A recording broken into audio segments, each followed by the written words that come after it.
ஆன்மீக பக்தி நேயர்கள் அனைவருக்கும் வணக்கம். இந்த நாள் இனிய நாளாக அமைய வாழ்த்துக்கள். ஏஎல்பி ஜோதிடர், ஜோதிட ஆசிரியர் டாக்டர் சாந்தி தேவி ராஜேஷ்குமார். நம்ம இன்னைக்கு இந்த பதிவுல என்ன பார்க்க போறோம்னா, ஒவ்வொருத்தங்களுக்குமே ஒவ்வொரு ஆர்வங்கள் இருக்குங்க. நம்ம வாழ்க்கை எப்படி எல்லாம் இருக்க போகுது அப்படிங்கிறது. பொதுவா நான் பார்க்கக்கூடிய ஒரு ஜோதிட முறை என்ன அப்படின்னா, அட்சய லக்ன பத்ததி. லக்னம் மாறும், அதாவது நகரக்கூடிய வயதினுடைய லக்னத்தை வச்சு பார்க்கக்கூடிய ஒரு பதிவு. இது ஏஎல்பி லக்னம் அப்படின்னு சொல்றது உண்டு. 10 வருடம் ஒரு லக்னம் அப்படிங்கிறது மாறிக்கிட்டே இருக்கும், மூவ் ஆகிக்கிட்டே இருக்கும். நம்மளுடைய கேரக்டர் அப்படிங்கிறது சேஞ்ச் ஆகிக்கிட்டே இருக்கும். ஒருத்தர் பிறக்கும் போது என்ன குணத்தோட இருந்தாங்களோ அதுவே ஃபைனல் வரையும் இருக்குங்கிற கட்டாயம் கிடையாது. பட் பிறவி குணம்னு ஒண்ணு உண்டு. அந்த பிறவி குணம் அப்படிங்கிறது மாறாது. பட் ஆனா காலத்துக்கு தகுந்த மாதிரி, சூழ்நிலைக்கு தகுந்த மாதிரி அந்த குணத்தை அப்பதைக்கு அப்பதான் ஒண்ணு ஹைலைட் பண்ணியோ அல்லது ரொம்ப அமைதியாகவோ அந்த மறைச்சுக்கக்கூடிய ஒரு வாய்ப்புகள் அப்படிங்கிறது எல்லாருக்குமே இருக்கும். அப்படிதான் இந்த லக்னங்கள் மாற்றம் அப்படிங்கிறது உங்க வாழ்க்கையில ஒவ்வொரு கேரக்டர் ரோல் பிளே பண்ணிக்கிட்டே இருக்கும். அந்த பிளேக்கு தகுந்த மாதிரி ஒன்னும் இல்லைங்க. உதாரணத்துக்கு சொல்லணும்னா, நீங்க இப்போ வேலை பாக்குறீங்க, வேலை பார்க்கக்கூடிய இடத்துல உங்க மேலதிகாரி தவறே பண்ணாம உங்களை திட்டுறாரு. உங்க கோபத்தை அந்த இடத்துல நீங்க வெளிப்படுத்துவீங்களா? வெளிப்படுத்த மாட்டீங்க. ஏன்னா அவர் மேலதிகாரி. இதுவே உங்களுக்கு கீழே வேலை செய்யறவங்க உங்களை ஏதாவது ஒரு சின்னதா முறைச்சு பார்த்தா கூட நீங்க என்ன சொல்லுவீங்க? ஏன் முறைச்சு பாக்குறேன்னு கேட்பீங்க இல்லையா? அப்போ உங்களுடைய ரோல் பாருங்க, மேனேஜருக்கு ஒரு மாதிரியும் உங்களுக்கு கீழே வேலை செய்யக்கூடியவருக்கு ஒரு மாதிரியும் பிளே ஆகுது இல்லையா? அதேதான் லக்ன மாற்றமும் உங்களுக்கு உணர்த்தும் அப்படின்னு சொல்றோம். நமக்கு என்னதான் நிகழ்வுகள் நம்மளுடைய சொந்த கருத்துக்கள் இருந்தாலும் இடத்துக்கு தகுந்த மாதிரி, சூழ்நிலைக்கு தகுந்த மாதிரி, ஒரு பார்வையாளருக்கு தகுந்த மாதிரி நம்மளுடைய எண்ணங்கள், நம்மளுடைய உணர்வுகள், நம்மளுடைய கோபங்கள், நம்மளுடைய சந்தோஷங்கள் எல்லாமே மாறும். ஒரு குழந்தைகிட்ட போய் நம்ம கோவப்படுவோமா? இதே மனைவி கிட்ட கோவப்படுவோம். அப்ப அந்த மாதிரிதான் அவனுடைய கேரக்டர். நம்ம எல்லாருமே நடிகர்கள் அப்படின்னு தான் சொல்லணும். அந்த நடிப்பு அப்படிங்கிறது ரோலுக்கு தகுந்த மாதிரி, அப்பா கிட்ட ஒரு மாதிரி, அம்மா கிட்ட ஒரு மாதிரி, உடன் பிறந்தவர்கள்ட்ட ஒரு மாதிரி, மனைவி கிட்ட ஒரு மாதிரி, குழந்தைகள்கிட்ட ஒரு மாதிரி, சமுதாயத்துக்கிட்ட ஒரு மாதிரி அப்படின்னு நம்மளுடைய முகத்தை வெளிப்படுத்தும். அததான் இந்த லக்னத்தை வச்சு நம்மளால கண்டுபிடிச்சுக்க முடியும் அப்படின்னு சொல்றது. இப்ப நான் சொல்லக்கூடியது உங்களுடைய பிறப்பு லக்னமாக இருந்தாலும் இதை நீங்க பொருத்தி பாத்துக்கலாம். இல்ல உங்களுடைய அட்சய லக்னம் இன்னைக்கு என்ன அப்படிங்கறத தெரிஞ்சும் நீங்க பிளே பண்ணி பாத்துக்கலாம். சரி, உங்களுடைய அட்சய லக்னத்தை நீங்க எப்படி தெரிஞ்சுக்க போறீங்கன்னா, ஒன்னும் இல்லைங்க, கூகுள் பிளே ஸ்டோர்ல போய் ஏஎல்பி அஸ்ட்ராலஜி ஆப் அப்படிங்கிறத இன்ஸ்டால் பண்ணுங்க. அதுல புதோடி மூர்த்தி சார் அவங்க கண்டுபிடிச்ச அந்த ஆப் அப்படிங்கிறது இருக்கும். அதை நீங்க பாத்தீங்க அப்படின்னாவே அதுல உங்களுடைய பிறந்த தேதி, பிறந்த நேரம், பிறந்த ஊரை நீங்க உள்ளீடு செய்து நீங்க சப்மிட் கொடுத்தீங்கன்னா உங்களுக்கான ஜாதகம் அங்க ஓபன் ஆயிடும். அதுல ஏஎல்பி அப்படிங்கிறதுக்கு நேரம் உங்க ஜாதக கட்டம் தெரியும் ஸ்கிரீன்ல. அதுக்கு கீழே ஏஎல்பின்னு போட்டு அதுக்கு நேர ஒரு நட்சத்திரம் இருக்கும். அதுதான் உங்களுடைய ஏஎல்பி லக்னமும் நட்சத்திரமும். தனுசு. இந்த தனுசு லக்னத்திற்கு அவங்களுடைய நிகழ்வுகள் எப்படி இருக்கும்? இந்த 10 வருட காலகட்டங்கள் அவங்களுக்கு என்னெல்லாம் சாதகம், என்னெல்லாம் பாதகம்னு பார்த்துடலாமா? பொதுவா அந்த தனுசு லக்னம் ஒரு இலக்கோட, ஒரு லட்சியத்தோட, ஒரு குறிக்கோளோட பயணிக்கணும்னு ஆசைப்பட்டுக்கிட்டே இருக்கும். சரி, இவங்களுடைய நிகழ்வு எப்படி இருக்கும்? அம்மா மேல அதிகமா பற்றுதல் இருக்கும். தாய் சொல்லை தட்டாத பிள்ளைன்னு சொல்லுவாங்க இல்லையா? அது தனுசுக்கு பொருந்துமான பொருந்தும். அதுக்காக இப்போ உள்ள பிள்ளைங்கள் எல்லாம் நீங்க ஈடு வைக்க கூடாது. இன்னைக்கு எந்த பிள்ளை அம்மா பேச்சை கேக்குதுன்னா, பொதுவா அம்மா மேல பற்றுதல், பாசமும் அதிகமாக இருக்கும் இந்த தனுசுக்கு.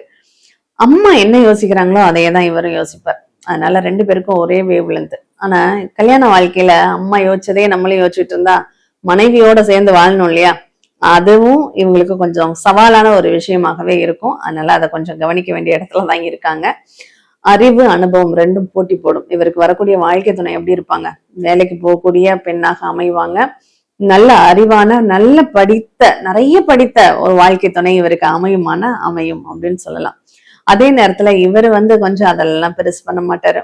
படிப்புங்கிறது ஏதோ படிக்கணுமே அப்படிங்கிற ஒரு கட்டாயம் அப்படிங்கிறது இருக்கும். வேற வழி இல்ல. தொழில் கல்விகள் ஏதாவது படிக்கிறாங்கன்னா இவங்களுக்கு ரொம்ப சிறப்பாக இருக்கும். ஏன்னா இவங்களுக்கு படிப்பு, மனப்பாடம் பண்றதை தாண்டி பிராக்டிக்கல் அப்படிங்கிறது இவங்களுக்கு ஒர்க் அவுட் ஆகும். அதனால தொழில் கல்விகள் அப்படிங்கிறது இவங்களுக்கு சிறப்பாக இருக்கும் அப்படின்னு சொல்லலாம். ஆனா சொந்த தொழில் பண்ணக்கூடாது, அது உண்மை. இந்த தனுசு லக்னம் முடிகிற வரையும் சொந்த தொழில நினைச்சு கூட பார்க்க கூடாது. ஸ்மார்ட் ஒர்க் அப்படிங்கிறது இவங்களுக்கு ரொம்ப நல்லா இருக்கும். டெக்னாலஜி சம்மந்தப்பட்டது, அடுத்தவங்களுக்கு உபயோகப்படக்கூடிய ஒரு நிகழ்வு, அதுல அவங்களுக்கு அட்வைஸ் பண்ணக்கூடியது, இது எல்லாமே அவங்களுக்கு ஒரு அட்வைசரா வரக்கூடிய ஒரு தகுதி இருக்கான்னா இருக்கு அப்படின்னு சொல்லலாம். சரி, இவங்க ஒரு அட்வொகேட்டா கூட வரக்கூடிய வாய்ப்புகள் இருக்கான்னா இருக்கு அப்படின்னு சொல்லலாம். அந்த அளவுக்கு அவங்களுக்கு சிறப்பான ஒரு பலன்கள் அப்படிங்கிறது உண்டு. கம்யூனிகேஷன் சம்பந்தமானது, இன்ஃபர்மேஷன் டெக்னாலஜி சம்பந்தமானது, ஒரு ப்ரொஃபஷனல் சோசியல் சர்வீஸ் சார்ந்தது அப்படிங்கிறதெல்லாம் இவங்களுக்கு ரொம்ப நல்லா இருக்கும் அப்படின்னு சொல்லப்படுது. பொலிட்டிக்கல் சயின்ஸ் சம்பந்தமானதும் இவங்களுக்கு ரொம்ப நல்லா இருக்கும் அப்படின்னு சொல்லலாம். சரி, இவங்களுடைய வீடு எப்படி இருக்கும்? ரொம்ப அழகா ஒரு கோவில் மாதிரி நல்ல வாசனையா, பக்கத்துல கோவில் சப்தம் கேட்கக்கூடிய இடத்துல இதெல்லாம் இவங்களுக்கு வீடு அமையக்கூடிய ஒரு வாய்ப்பு உண்டு. ஒரு அடையாளமாவே இந்த இடத்துல இந்த கோவில் பக்கத்துல இருக்கும் அப்படின்னு சொல்லக்கூடிய அளவுக்கு, ஒரு கோவில் குறிப்பிட்டு சொல்லக்கூடிய அளவுக்கு இவங்களுடைய அடையாளம் அப்படிங்கிறது வீட்டினுடைய அடையாளம் இருக்கும் அப்படின்னு சொல்லலாம்.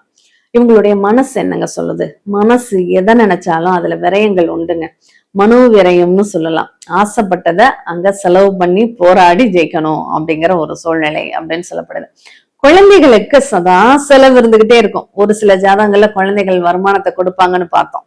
ஆனா இங்க வருமானத்தை புடுக்கிறவங்க குழந்தைகளா தான் இருப்பாங்க. அப்போ குலதெய்வத்திற்காகவும் குழந்தைகளுக்காகவும் நிறைய செலவு செய்ய வேண்டிய ஒரு சூழ்நிலை அப்படிங்கிறது ஏற்படுது.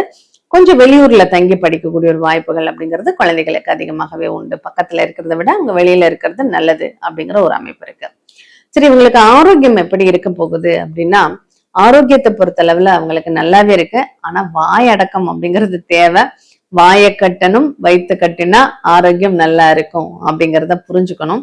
ஆசைப்பட்டதை அவங்க சாப்பிடுவாங்க. அதுவும் ஸ்வீட்டா இருந்தா ரொம்பவும் இவங்களுக்கு பிடிக்கும். இனிப்பு சாப்பிட்டாங்கன்னாவே இவங்களுக்கு பிரச்சனைகள் கன்ஃபார்ம் அப்படின்னு நீங்க தெரிஞ்சுக்கலாம். சரி, அடுத்து இவங்களுடைய திருமண பந்தம் அப்படிங்கிறது இவங்களுக்கு வாழ்க்கை துணை ரொம்ப நல்ல அறிவானவங்களாக அமைவாங்கன்னு சொல்லிட்டோம். அந்த அறிவோட இவர் கொஞ்சம் ஒத்து போனா மட்டும்தான் வாழ்க்கை இனிப்பாக இருக்கும். இல்லைன்னா கொஞ்சம் கசப்படிக்க ஆரம்பிச்சிடும் அப்படின்னு சொல்லலாம். இவங்களுக்கு தீராத பிரச்சனைகள் அப்படிங்கிறது நீர் சம்பந்தப்பட்ட உபாதைகள் இருந்துகிட்டே இருக்குங்க. தண்ணியில தான் இவங்களுக்கு பிரச்சனை அப்படின்னே சொல்லலாம். அதனால கொஞ்சம் தலையில நீர் கோர்க்க விடாமல் கொஞ்சம் பார்த்துக்கிறது ரொம்ப ரொம்ப நல்லது. இவங்களுக்கு எப்பெல்லாம் இவங்களுடைய ஜாதகம் இப்படி மாசத்துல ஒரு தடவையாவது தலைவலி அப்படிங்கிறது வந்துடும். அதுல கொஞ்சம் கவனமாக இருக்கணும். எப்பெல்லாம் இவங்க தனுசுல மூல நட்சத்திரத்திலேயோ, பூராட நட்சத்திரத்திலேயோ, உத்திராட நட்சத்திரத்திலேயோ சந்திரன் டிராவல் ஆகுதோ அப்பெல்லாம் இவங்களுக்கு தலைவலி வருவதற்கான வாய்ப்புகள் அதிகமாகவே உண்டு அப்படின்னு சொல்லலாம். சரி, அடுத்த கூடுதலாக இவங்களுக்கு பாக்கியம் எப்படி இருக்கும்? இஷ்ட தெய்வம் ரொம்ப சிறப்பா இருக்கும். நீங்க சிவன் கோயிலுக்கு அடிக்கடி போயிட்டு வாங்க. அந்த சிவபெருமான ஆத்மார்த்தமா கும்பிடுங்க. உங்களுக்கு அந்த இஷ்ட தெய்வம் அப்படிங்கிறது ரொம்ப நின்று பேசக்கூடிய ஒரு அமைப்புல உங்களுக்கு உண்டு அப்படின்னு சொல்லலாம். தொழிலை பொறுத்தளவுல முதலீடு போடாதீங்க. முதலீடு போடாம என்னென்னலாம் உங்களுக்கு தொழில் செய்ய வருமோ, தொழில் பண்ண முடியுமோ அதுல முயற்சி பண்ணுங்க. கண்டிப்பா உங்களுக்கு நல்லா இருக்கும். இடம், வீடு, சொத்து சம்பந்தமா ஏதாவது பூர்வீக இடம் இருக்கு, பூர்வீக சொத்து இருக்கு, அதுல வாடகை வருமானம் இருக்குன்னா அதை இன்னும் கூடுதலா கொஞ்சம் போக்கஸ் பண்ணிக்கோங்க. அது இன்னமும் நல்லா இருக்கும் அப்படின்னு சொல்லப்படுது. லாபம் உங்களுக்கு நல்லா இருக்கா? ஒரு பிரச்சனைக்குரிய லாபம்னு சொல்லலாம். ஒரு கோர்ட்டு கேஸ், வம்பு வழக்குன்னு நடக்குதுன்னு வச்சுக்கோங்க. அது உங்களுக்கு இப்ப சாதகமா இருக்குமா? இந்த தனுசு லக்னம் செல்லக்கூடிய இந்த 10 வருடத்திற்குள்ள சாதகமான ஒரு சூழ்நிலைகளை நிச்சயமாக கொடுக்கும் அப்படிங்கிறத நீங்க புரிஞ்சுக்கணும். சரி, வெளிநாட்டு சம்பந்தமான சூழ்நிலைகள் எப்படி இருக்குங்க? மனசுக்கு பிடிச்ச ஊருக்கு போகணும்னு நினைக்காதீங்க. எங்க அமைப்பு இருக்கோ, எங்க வாய்ப்புகள் இருக்கோ அந்த ஊருக்கு போங்க. கண்டிப்பா உங்களாலையும் வெற்றிகளை பெற முடியும் அப்படிங்கிறத நீங்க புரிஞ்சுக்கணும். ஓவரால் தனுசுவை பொறுத்தளவுல உங்க வாழ்க்கையில ஒரு இலக்கை நிர்ணயம் செய்து ஒரு லட்சியத்தோட நம்ம ஃபியூச்சர்ல இந்த மாதிரி ஆகணும், இந்த மாதிரி பேர் சொல்லணும், அப்துல் கலாம் அளவுக்கு இல்லைன்னாலும் கொஞ்சம் அவரை பின்பற்றி அவருடைய ஃபாலோயர்ஸா நான் வரணும் அப்படிங்கறதுல நீங்க முயற்சி பண்ணுங்க, முடிவு பண்ணுங்க. அது உங்களுக்கு ரொம்ப ரொம்ப சப்போர்ட் பண்ணக்கூடியதாக அமைஞ்சிடும் அப்படின்னு கூட சொல்லலாம். சரி, உங்களுக்கு எந்த உறவு உங்களுக்கு சக்சஸ் பண்ணும் அப்படின்னு பார்த்தா, இளைய சகோதரத்தினால ஒன்றும் பிரச்சனை இல்லைங்க. இன்னும் சொல்ல போனா, நீங்க உங்க தம்பி இருக்காங்க, தங்கச்சி இருக்காங்க, நீங்க பணம் ஏதாவது கேட்டு பாருங்களேன், கண்டிப்பா கொடுப்பாங்க.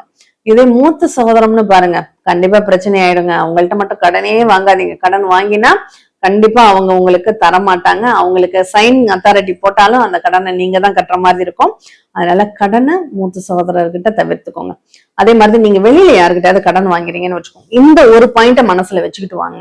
அக்கா, அண்ணன்னு கூப்பிட்டு யாருக்கிட்டையும் கடன் வாங்காதீங்க. நீங்க கடன் வாங்கணும்னு முடிவு பண்ணிட்டீங்களா? இதுக்கு முன்னாடி அக்கா அண்ணன்னு கூப்பிட்டு இருந்தா கூட இப்ப சார்னு கூப்பிட்டு பழகுங்க. இல்ல அப்படின்னா உறவு முறை சொல்லி அழைப்பதை நிறுத்துங்க. அதுவே உங்களுக்கு லைஃபுக்கு, உங்க வாழ்க்கையில வெற்றி பெற உதவக்கூடிய ஒரு தாரகம் மந்திரம்.